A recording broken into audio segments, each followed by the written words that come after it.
So now I'll be in my narrative. I have been a painter for many years, and I work abstractly in 2 and 3 dimensions. And this can be seen, Sophia, the first slide.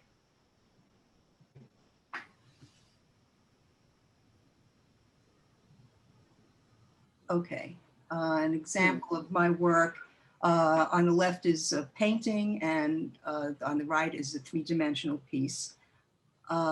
This is an example of my work. The first piece is 48 by 40 inches. It's an oil painting on canvas. It's called Capriccio, and it was made in 2013. And the piece on the right is 15 inches tall, and it's called Current Position, and that was made in 2018. So oil paint is my medium of choice, working 2-dimensionally. And some of the materials I use for 3-dimensional work include wood, paper, acrylic paint, air drying clay, and rubber. I cut, shape, and mold these materials with my hands and a variety of tools, some power tools and some hand tools, and then assemble them with hardware and adhesives. Now, to give you a better sense of my paintings, here are 6 that were done between 2015 and 2017. Sophia, can we have the second slide? Joan, actually, we got a really wonderful comment, and I'm wondering if you would like to sure. speak to it. So Lori asked, are the Capriccio and the Current Position pieces we see on the screen right now, are they usually companion pieces in a deliberate way? No, I put them, that's a good question. I put them together. I was looking, I wanted to show an example of my painting and my 3-dimensional work. And I put these together. The painting was done in 2013 and the 3-dimensional work was in 2018. And when I made the painting, I had no idea I was going to make 3-dimensional work. And when I made the 3-dimensional piece, I had no idea it was related to my painting. But when I put together this narrative, I thought, well, look at that. These 2 pieces, I think it shows that there's a connection and continuation, totally unplanned. Yeah, Lori's comment is they echo each other in form and color really beautifully. So just wonderful comment, Lori, and others feel free to comment. Thank you for the question, Yeah. Joan, I'll flip to the next slide. Is that okay? Sure. This is to give you an idea of my painting. This painting is called, again, it's oil on canvas, called Looking Back. And this was done in 2015, and it's 30 by 30 inches. The next slide, Sophia. 3 more paintings, not related to each other. This was a shot I had taken on the wall of my studio from 2015. The first painting is called 4 p.m. and it's 12 by 12 inches. The middle painting is called Stuck, Unstuck. It's 11 by 14. And I just as a brief comment, it's called Stuck, Unstuck because often while I'm painting, I get stuck and then I get unstuck. So this was one of those paintings and that's why I decided to call it that. And the one on the right is called Revamp. I must have revamped an earlier painting. And that's 11 by 14 as well. So I do not plan my paintings and they begin in various ways. At times, something sparks my imagination and that gets the painting going. Or I begin by deciding the size or shape of the surface I want to work on. Or I focus on 1 or 2 colors I'm interested in exploring as I begin to paint. And mostly I rely on the first strokes I make to tell me what to do next. That's my process of painting. Oh, you know, I forgot, there were 2 more paintings. Sophia, can we have the next slide? Okay, this painting is 2015 called Local History. It's 40 by 64 inches. This is a good example of when I said I rely on the first strokes I make to tell me what to do next. This painting was a whole other painting, and then I started making other strokes. It was all different color, and somehow along the way, the paint told me what to do. Joan, my question for you on this painting, to sort of jump right back in before I can help fill us a little bit more. Oh, well. Is that you say that, you know, you're listening to the paint and kind of following your intuition when you're doing this kind of work, which is really stunningly beautiful. This kind of patina copper green is really striking. But Yes. my question is, at what point in your career as an artist and a painter did you feel like you had developed a rapport with the materials where you could really just follow impulses and you could really just listen, and the next creative decision would arrive for you? It's an interesting question. I'm not sure. I have always been comfortable with materials. I think the truth of the matter is I don't really know how else to work. I've tried planning things, never really works. So even in my student days, I guess I, you know, of course, learned things. It's an interesting question because I don't know how else to work. That's the best I can say. And I'm always, of course, one has to be aware of what materials can do. There are,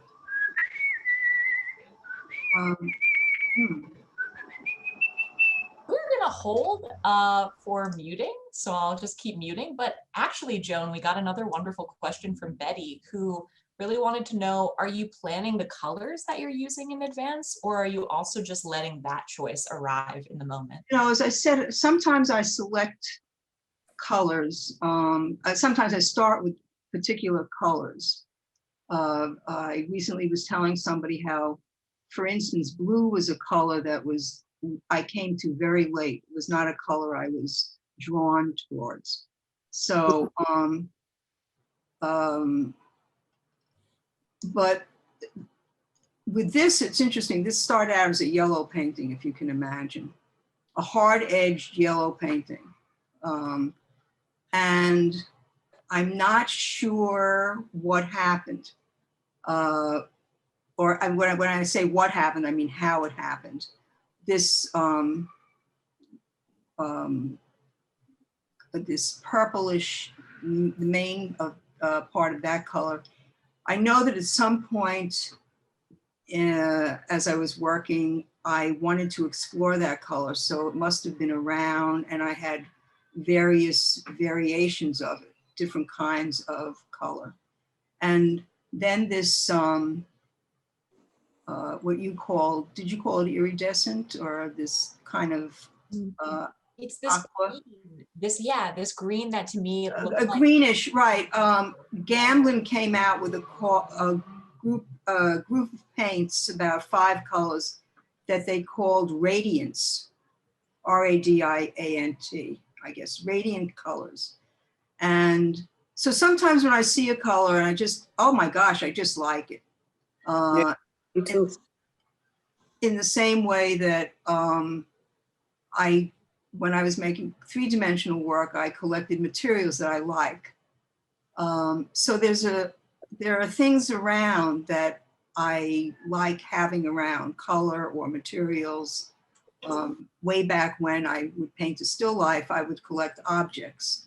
And then they come together. They seem to come together. So actually in this, there are 2 of this. There's a greener one on the left. Those are both radiant colors. And those are tricky to use. I wasn't sure how I was going to use them.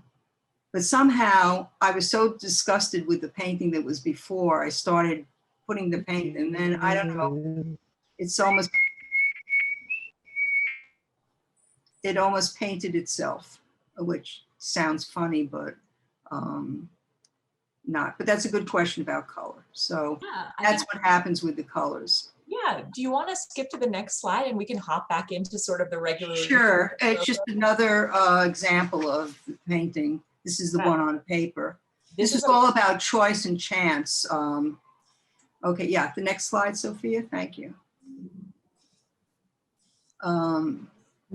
So there we, No.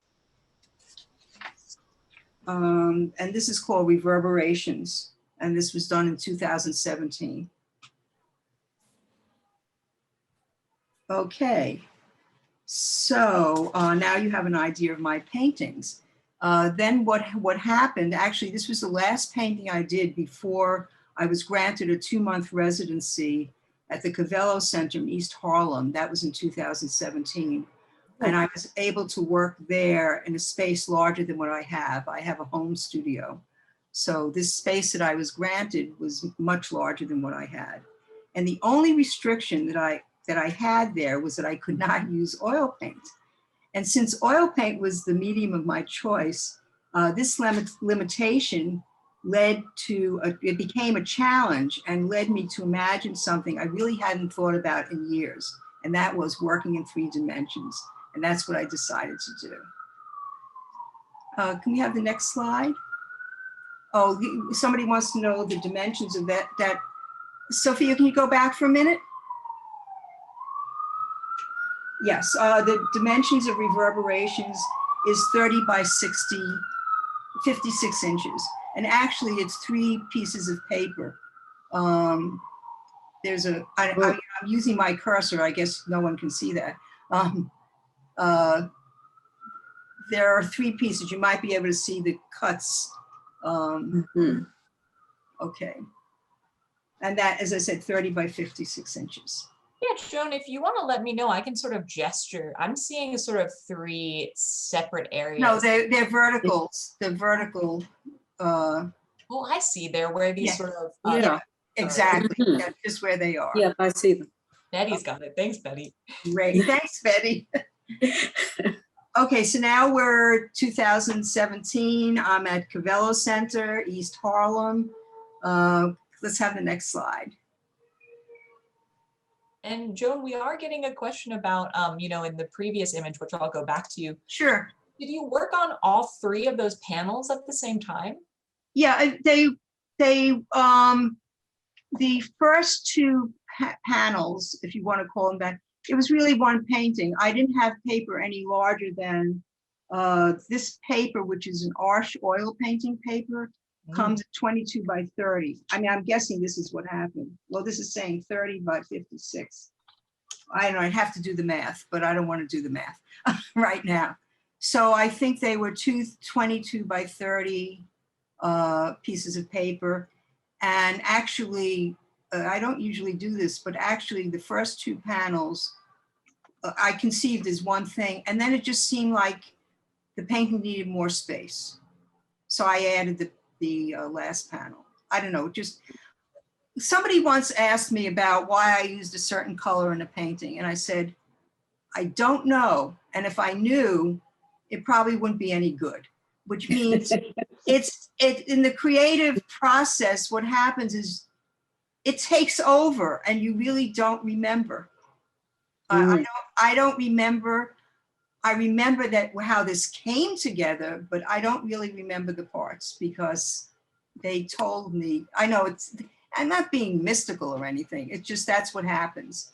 You're working and working, and then at some point, it really does take over, and that's what happens. Well, I really appreciate the story of this work is that, you know, the work is expanding with the idea, not that we're arriving with a full intention, you know? No, that's just how I work. There's more than one way of working, and people work in all kinds of different ways, just as we all run our lives in all kinds of different ways. And we can get to what we want sometimes one way and then sometimes another. Totally. Yeah, I'm going to skip to the next slide. That's beautiful as well. Thank you. So here we are at Cavello Center, and I decided to make 3-dimensional things. And before the residency began, months before, I started, as I said earlier, I started collecting materials that interested me, even if I didn't know what I was going to do with them, which is what is generally how I work. And it wasn't until I brought these materials and my tools to the Cavello Center and began playing with the materials and the tools that they suggested what I might make. One of the things I had brought is in the recycle area of my building, there was all this wonderful crushed paper. You know, I'm sure everybody's received packages with this crushed paper. And I just collected gobs of it. And I didn't know what I was going to do with it. And this is one of the things that I did with it. I can see some wheels spinning for folks. They're like, yes, I have the crushed paper as well. Right. And I just wanted to mention that since COVID began, I don't touch anything that's in any recycle place or anything. All found objects are left where they are found. Nothing is touched. This is all these collecting of papers and things is pre-COVID. Sophia, we need to go to back. Yeah, that, no, next. Yeah, okay. So this is another piece I made with brown crinkled paper, and that's what it's called, brown crinkled paper with wood. The wood structure I built, and then the brown paper is sort of shoved in, if you want to. It's not a very artistic term, but that's what it is. It's shoved into this space. And actually it was something I thought about. I like the idea of you have a space and then you push something into it. That idea interested me. And this piece is 7 inches high by 40 inches long, and it's 2 inches deep, and it hangs on the wall. So again, this is about choice and chance. And I have a second group of objects to show you that also employed choice and chance. And these were made with canvas, acrylic paint, rubber, and wood. So the next slide, Sophia. Oh, okay, this one, let's go to the next one. I like to think of this as the signature Joan Mellon sandwich, where Please don't relate it to food. It's again, the idea of I'm interested in things being compressed within things. But I know that you're not the first person who has responded to this with a food association. well, this is a wonderful opportunity for my simple mind to expand, because compression was not the first word that arrived, but now. Well, I think seeing it in person is a different feeling, Mhm. definitely. Awesome. Although if you think of a sandwich, things are compressed inside. I like that idea, you know. We'll go on to the next slide. Okay. So this is another group of work that I did at Cavello. I had a chance to experiment because I had all this space. So I had a chance to work on things and figure out things, and I had wall space that I didn't have before. So this is actually, this is called Copper and Bone Black Loop. The next 3 that I'm going to show you are about loops. So with this is a piece of canvas that was sized with a textile size. It's a medium that Golden Art Materials makes, but you don't need to know all that. But what I was interested in this was having something where you could see the outside and the inside at the same time. So on a strip of canvas, I painted, it was flat, and I painted this with this wonderful color. This is acrylic paint, bone black, copper and bone black, and then laid it on the wall and twisted it so that you could, having space, I had the opportunity to be able to explore how something would work in space and not just flat. So the next one is another example of what I was just talking about. And these are called trio of loops. And these are, again, canvas, flat. They were painted flat here. This one is with the copper and bone black, different combinations. And it's interesting, sort of like, how does copper become black, or how does black become copper? Or the same thing with the green to the gray. It was just a nice way to see how color can morph into one into the other.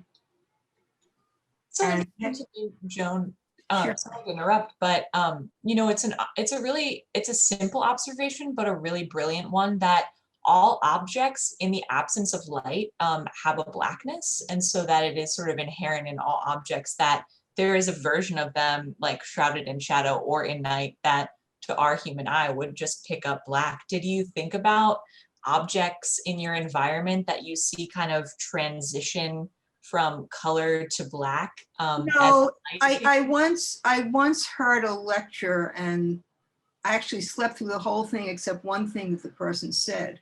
It was about Joan Mitchell's work. It was at MoMA, at the Museum of Modern Art. But what interested me, he said she always used gray somewhere in her, I don't know if this is true, somewhere in her painting to kind of bounce off the colors. So I was interested in that idea of color in relation to gray or bone. This bone black, which is an acrylic paint, is a very beautiful color. It's interesting your question, but I didn't think of it in terms of that. It was, and in this having them all three, and I hadn't thought about this, but on the same flat plane, but looped, it's a way of saying they're related and yet they're not. You know, they come out of each other and they go, but they're so different. And then the space between them was something that interested me. I hadn't really thought about this for a while since they were made, but now that you're asking, and thank you for asking. Yeah, it's so beautiful and human, so beautiful. Okay, and one more loop. This was one of the materials that I gathered before I went up to the residency was rubber. And this was, I think I might have gotten this at Materials for the Arts. I'm not sure. It was a piece of rubber. I don't remember its original form. I don't remember working on it. I just remember that this is what it became. And I liked how they looped within each other. And they're tied at a certain point with a different kind of rubber. And they hang on a masonry nail away from the wall. A masonry nail is I used to know it as a brick nail. It's flat, they're very beautiful. They look like they were forged. And they're quite beautiful. And I just, whenever I show this anywhere, I might have shown it someplace, I always include the nail because it's very important what it hangs on. Because the nail is as important to this piece as the rubber is. Yeah, Joan, what's coming to mind for me as someone who has a theater background is that we're often responding so much in our art making practice in urban areas, particularly in New York, to space. Do you feel like when you're placing particularly a sculptural object in a space where people will view it, there's a reconsideration of the process up until that point? A reconsideration of the process? Yeah, of like how you're thinking about, you know, exploring what you want with the materials to create this new object. Does the object that you've created in your home space or your studio, when it's suddenly in a gallery space or in a public viewing space, does it change for you the way that you think about the work that you've made? Well, I have two comments about that. One is that at a certain point, if you have had work hang in a gallery, this can be a drawback. You start thinking about it in a gallery. It's almost like I once was very upset. I was working in my studio and I said, I'm painting for the walls that these might be on, and that felt wrong, you know. But that was one part of the answer. Now I'm trying to think what the other part was. You asked about, I think the other aspect is I have never lived anywhere other than New York. But that wasn't your question about New York. It was just about the space. No, but I think that being a lifelong New Yorker, I think that really informs an arts practice. And maybe we can come back to that later, how you, Melon, specifically have been influenced by being a lifelong New Yorker. But I do want to get through all of the images. Yeah, I know. If there are too many, we can cut them. Well, we'll get them to folks. I'll just show two more. These were also all of this is about, all of these were chance and choice. So the next two involve rubber as well. So the next one, Sophia. This is called Wood and Cables. The size of this is 68 inches long, approximately 33 inches wide, and approximately 40 inches deep. Again, I did get those cables at Materials for the Arts. It was through the Creative Center that I was able to go there. And I had, I didn't know what I was going to do with it. I did a small study. I don't always do that. I did a very small study of this, figuring out what I wanted to do. I had wanted to make something where wood would lean against the wall at an angle. There are artists who have done that. I just wanted to do one. Now that I had the space, I could try it. So, but I'll tell you the interesting part about this. The cables, I had this long piece of cable that you can see from the bottom where the circle is. I was going 1, 2, 3, 4, 5. I was going to cut 5 equal pieces, but in order to get them right, I did one at a time. So from the long piece of cable that I had, by the time I got to the last one and saw the cable that was left, I said, that's it, that's part of it. I just thought that was so beautiful the way it was on the floor. Yeah. So, and a funny thing on this is about choice and chance, because this has to be taken apart. You can't see it, but on the right hand, each one I put some masking tape and numbered it so that I would know the number of the cable. But I also came to feel, I loved the way it looked with the tape, with the cable, with the numbers done in magic markers. So that's the piece. And the things that they're hooked onto was something that I bought just because I liked it at Home Depot. They're cable nails. I think they're used for to keep cables attached to the floor when people, installing cables. And they're orange. They're really wonderful. I just like them, so I bought them because I do that an awful lot. I have a lot of things that I have because I like them. Okay, so the next one is also rubber and wood. And just once again, choice and chance. This piece of rubber on top, I found it just like that near my home on 23rd Street on the west side. I always thought it was beautiful, many years before COVID. And the other pieces I had, and they all decided they wanted to get together and become this. And this is called Salute to Rubber and Wood. And it's 27.5 inches high by 15 inches wide by 12 inches deep. So here we are. This was the residency. And then after, I was there for 2 months. And after the residency, I resumed working in my home studio and I continued to make 3-dimensional things. This slide is a bit later, but you can keep it on there, Sophia. So we're coming up to 2000 and the end of 2019. From 2018 to 2019, I had 3 instances of bone fractures. I broke my hip. Then on another occasion, a more talent of mine, I broke 3 ribs. And then my last performance piece, I broke at the same time a right wrist and a left finger. So all of this bone breaking had, over a 1.5 year period, I had broken other bones before, but I had gotten me more and more confined to my space because I had to do rehab. I had to make sure I didn't break more bones. So I started staying closer to home. And so in the last instance, it was the end of 2019, which was 3 months before COVID shut everything down. And I was close to home and working with paper. And then COVID hit. So my experiences of being closer to home and staying in and work and finding ways to adapt my physical limitations to working served me well when COVID hit.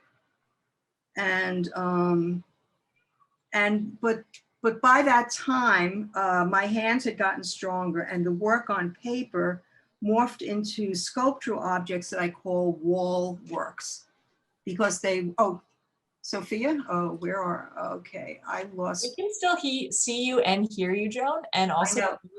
For some reason, I can't, back to meeting. Okay, I'm back at the meeting. Okay, so from the work on paper that I was doing when I had more limited use of my hands, COVID came, now I'm working small again, and they morphed into these wall things that are working on the walls. They're hand-sized objects made with a variety of materials. And the color on some of these were mostly that of the substances they were made of, foam, rubber, or wood. So this is a group of these wall works, which I had a very good time working. But as I continued making these, I started yearning for more color. So you saw my paintings, much more color. Then there were the three-dimensional things, less color. Now these more the size of these that are more hand-sized, which are more comfortable for my physical limitations, but I wanted color again. So in the process, the next three examples are these wall works again, but I started adding color. So this one is called, and these three that I'm going to show you feel more like paintings to me. At least when looking back, I see that they were the transition to painting again. So this is called Edgy. These three were made in 2021, the beginning of 2021. This is wood and hardwood and acrylic paint and graphite. Okay. So the next one, Sophia. This one's called Let's Talk. And it's wood and acrylic paint. You could see the painting. I mean, I can see now the paint started entering into my thinking again. And then the last one of this series. Next slide, Sophia. Okay. Okay, this one's called And Color Too. And it's actually strips of canvas, and I painted them with acrylic paint and wood. And this is 8.5 inches by 7 1/8 inches, and it's 3.5 inches deep. And this is stuck into the wall, and actually it's on an angle so that the part on the left is further into the wall than this one. But I just, yeah, you can see that. And these are sort of like those loops I painted, one color on one side and the other. Some of these colors are the back side of the, or the inside of the strip. Where you see this guy, if you can see the gray one on the left, and there's some pinkish stuff on the back. So some of these second colors are the inside of the strips as opposed to the outside. All right, we're coming closer to the end of the narration. Well, Joan, I actually have a little question here for the audience, a little participation question. Do you all feel with the color change and the angle that your eye is drawn to look at this more closely, trying to sort of I spy the difference in the change of color, of depth? Because, something we talk about often in creative center programming is that the average American museum goer looks at a painting for no longer than 3 seconds or something just incredibly short like that. Or maybe Robin can drop the exact statistic in the chat. But I'm just really curious to know, do folks feel like this work versus a painting that one might view in a museum your eye is just more kind of embroiled in the detail of this. Hands up for yes. I want to look at the sculptural elements more. Oh, yeah. I see Looked a couple of hands up. Yeah. That's really how I feel about it. It's That's just interesting. the interest is in not only the subtle change, but also the fact that it's three-dimensional. Now, I'll tell you something interesting. You just reminded me when you said about the change, the subtle changes.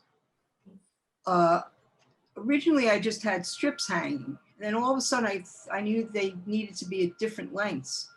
And at one point, I felt I was like a barber giving a haircut because I would change them. So all of a sudden, the changing the length of the different strips became part of what I was doing. That was very important, that they not all be equal, that they be really different. And one wonders how would this, if I sent this someplace, how would they get it? So of course I photographed it and have a diagram of the lengths and so someone would try to approximate this to look the exact same way. So that brings us to the present, and I'm, so just to reiterate, where how all this was affected by COVID is over. I'm painting, then I have the residency, I'm making three-dimensional work. I continue to make three-dimensional work. I have these fractures. I have to adapt physically to the work that I'm making. So the work got smaller and more enclosed. COVID came, perfect way to work. When I couldn't have access to going to stores, I worked with what I had. And now things got a little better, a little stronger. I want more color. Okay, go to color. And here we are. And currently I am painting on paper and canvas. Oh, no, I'm sorry, let me go back for a second. I'm looking at my own writing here. By March, as we began the second year of living with COVID, I found myself wanting to focus once again on color and painting. So I cleaned out my studio, discarded most of the wood I had collected to make three-dimensional objects, stretched 3 16 by 14 inch canvases, prepared 10 sheets of paper that were 7.5 and 11 by 11.25 for painting. I unpacked my oil paints and did an inventory of my colors and began painting again. And so that brings us to the present, where I'm painting on paper and canvas. And after 3 years of not painting, a chunk of time that includes COVID and the political unrest of our country, while the work is going slowly now, it is going slowly, I'm very glad to say I continue to work. Now, these events that I've written about have made me more aware of time and the moments of the day. And I was not aware of this effect of all this until typing the titles of the following 3 paintings that I have selected to conclude this narrative. So these 3 paintings, as I said, they're recent, they're very recent. And I was made aware, oh, Sophia, can we go back? One, I was made aware that what had happened is that I was affected by everything that had happened and became more aware of time and the moments of the day. And those are reflected in the titles of these. This one is called A Different Day, oil on paper. The next one, Sophia.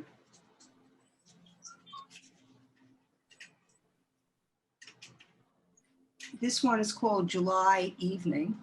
Obviously, it was made in July, earlier this month. Mm-hmm. And the last one, which is a reflection of how I was affected by time, this is called Tomorrow. And that's the end of my narrative. And I really thank you all for listening and being here. Joan, just a wow and a half here. I'm seeing some applause and just really joyous comments throughout on the beauty and just excitement of this work. I now invite the audience to put some questions in the chat. If anyone saw an image and they just want me to go back to that, we can do that as well. You can put a description in the chat. Because yeah, the last 10 minutes of our time together, we would like to be used to the audience, will here. And Sophia, can I see everyone? Can we? Yeah, we'll stop the screen share so everyone can be visible to one another again. If you cannot see everyone up in the top right-hand corner, you can adjust your view to gallery view. But Joan, yeah, thank you so much for rolling out that really wonderful span of your career. We can't wait to see what's coming next, but I'd love to hear some questions about what we have. Me too. And that's why we love you, Joan Mellon.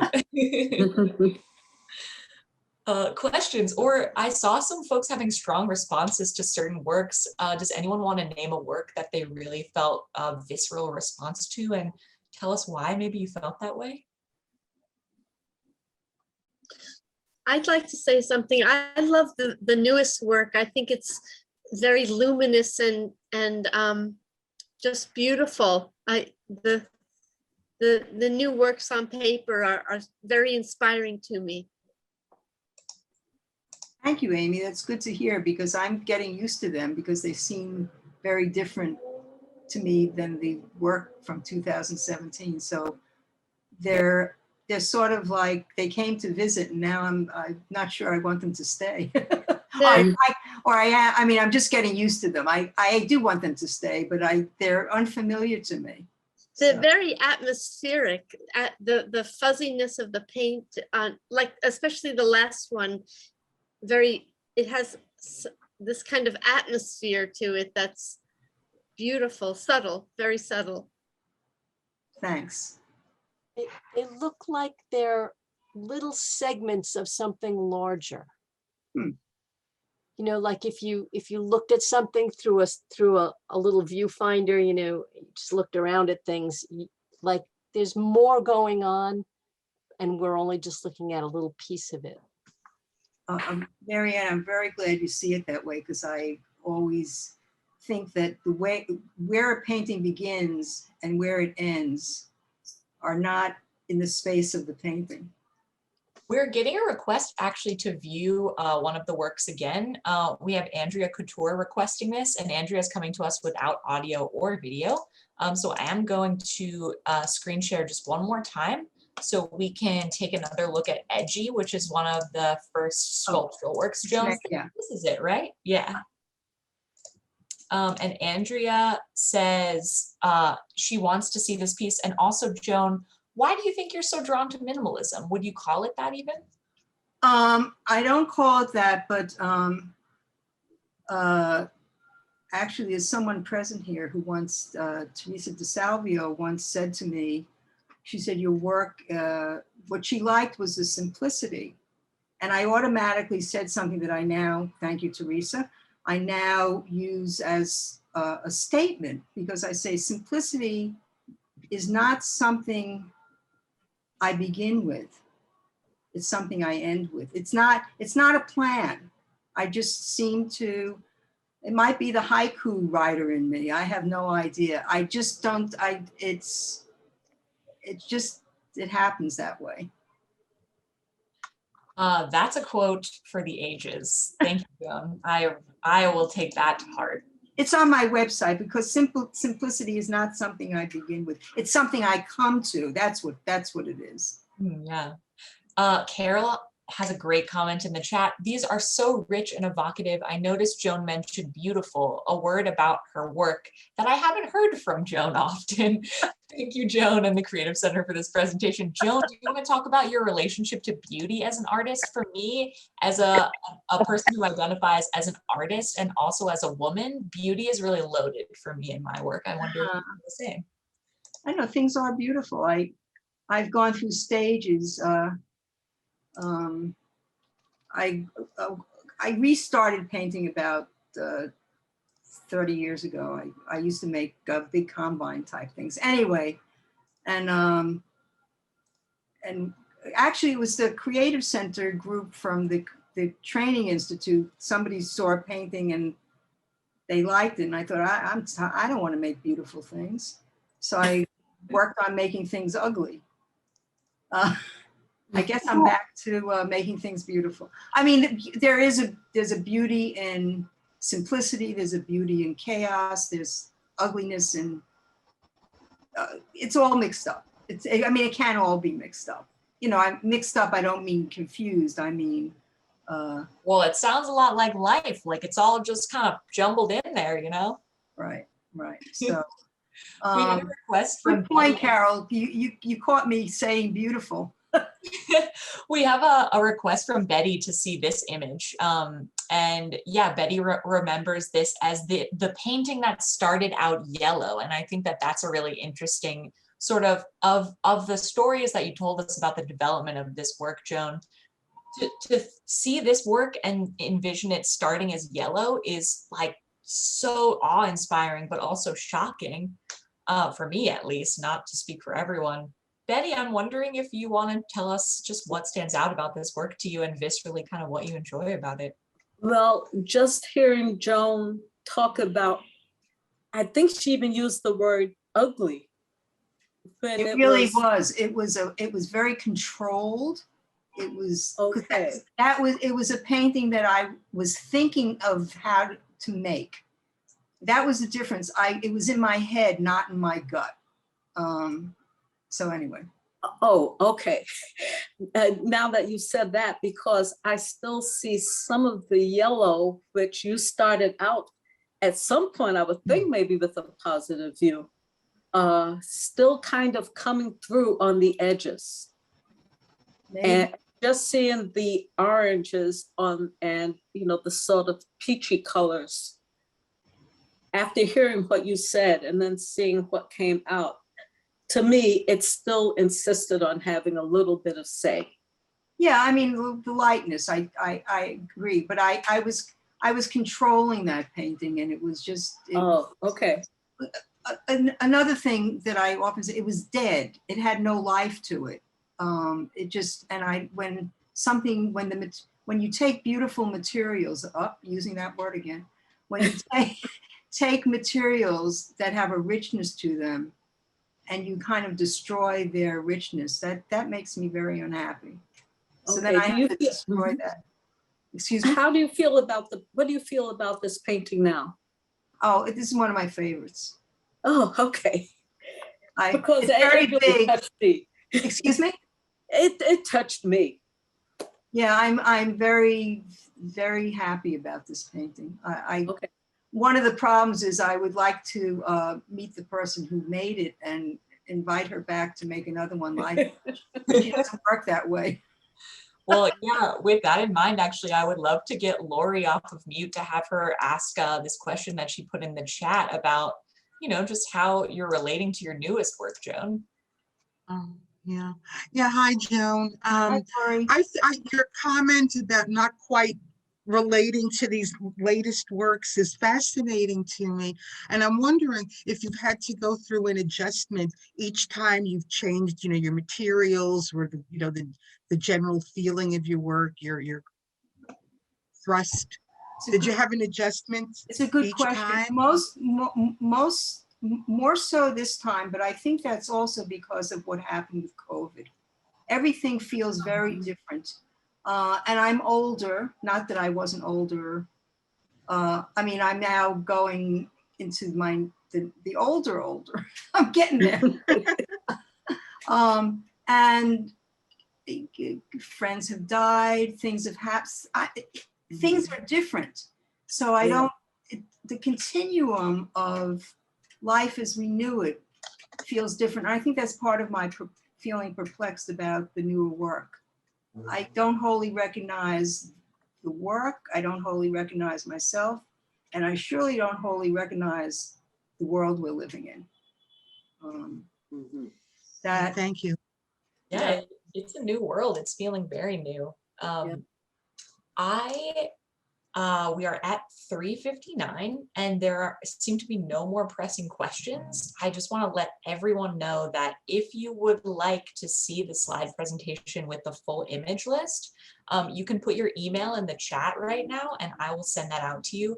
Or I will also put my email in the chat and you can email me directly if you don't feel comfortable sharing your information on Zoom. But Joan, as a last kind of lightning round question, I'm really curious to know if there was one new material or one new piece that you've created since March of 2020 that surprised you the most. It's the one that's still drying. Awesome. That's a very So good we one. haven't seen it.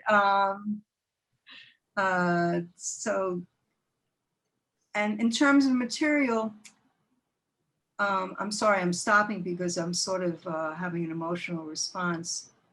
I think it's surprising is how much paint still means to me. Mhm. And it's a wonderful feeling.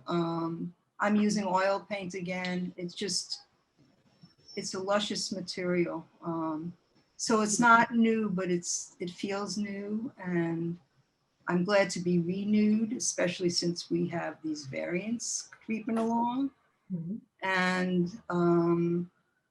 it's an interesting question. And I'm even surprised at the answer. And I think that that's the perfect place to leave it, because my biggest takeaway in all of my interactions with Joan Mellon is that there's never enough surprise in our lives. So we hope that you walk away from this artist talk seeking more surprise in your life and also in your creative work. And I just want to give such a thank you to Joan Mellon for being with us today. And I'd like to thank Joan. everyone for being here. Nothing like having an appreciative audience, or so the audience completes the work. So thank you all very much for being here. Thank you, Joan. Thank you. Thank you. Thank you all for joining us. And if you enjoyed today's talk, Yeah. we have quite a few more coming up each month from now through December. And Laura Marcheka at Center on the Square, that allowed this program to be possible, can give you those details. Or you can wait just one moment and I will just refresh my own memory on the date for August, where our featured artist is going to be Annie Shaver Crandall, who is a very prolific painter, working in multiple different mediums, but primarily of late working in watercolor. And the date for that is going to be, let's see, August 27th, which is a Friday, again from 3 p.m. to 4 p.m. So stay on the lookout for that sign up info.